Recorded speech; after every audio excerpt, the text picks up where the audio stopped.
Hey there, Christian Superstar here, and guess what I have? That's right, I actually have proof to the existence of a holy. And in my mind, that holy is the Christian God. Now, this is going to take some sharp wits, so try and follow along with me.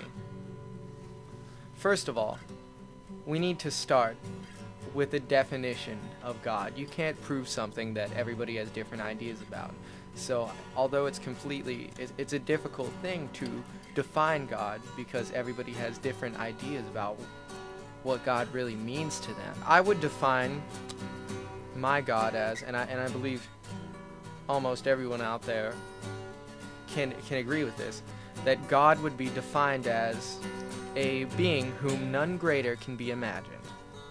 That's a being whom none greater can be imagined. That means if you're thinking of one thing and you think that's God, but then you discover something that's more powerful than that, then that thing was actually God, and the thing before it was something else. Just a being whom none greater can be imagined. Just everything has two planes of existence. Things can either exist in re or in intellectum. And what those actually are is, in re are things that exist in physical person, you know, like this cell phone. It exists, I can touch it, I can hold it, it exists in re.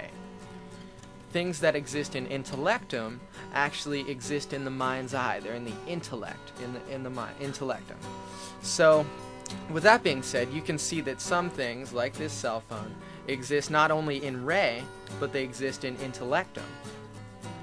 Whereas other things only exist in intellectum, such as a unicorn or something.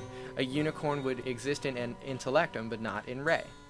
So therefore, everything that exists in re must exist in intellectum, whereas not everything that exists in intellectum really exists in re.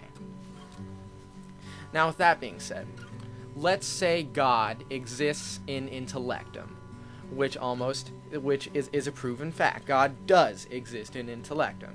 You can think about God. You can imagine God. God is in the mind's eye. Now, by definition, God is a being whom none greater can be imagined. That means if I can imagine anything greater, then the thing I was originally thinking of is not the God. So therefore, I'm thinking of the God that exists only in intellectum, but then, oh wait, a God that exists in re and intellectum would be greater than the one that exists only in intellectum. So therefore, a God must exist that is in re and intellectum. Are you seeing what I'm saying here? A God that exists in re and intellectum would be hypothetically greater than a God who only exists in intellectum. And since God is a being whom none greater can be imagined, it is 100% fact that God does exist in some tangible form. And I don't think anyone can really argue with that. And if anyone does, I would love to take your comments. I would love to discuss this subject with you. So, thanks for watching. Rate, comment, subscribe. It'd be great. Thank you very much. God bless.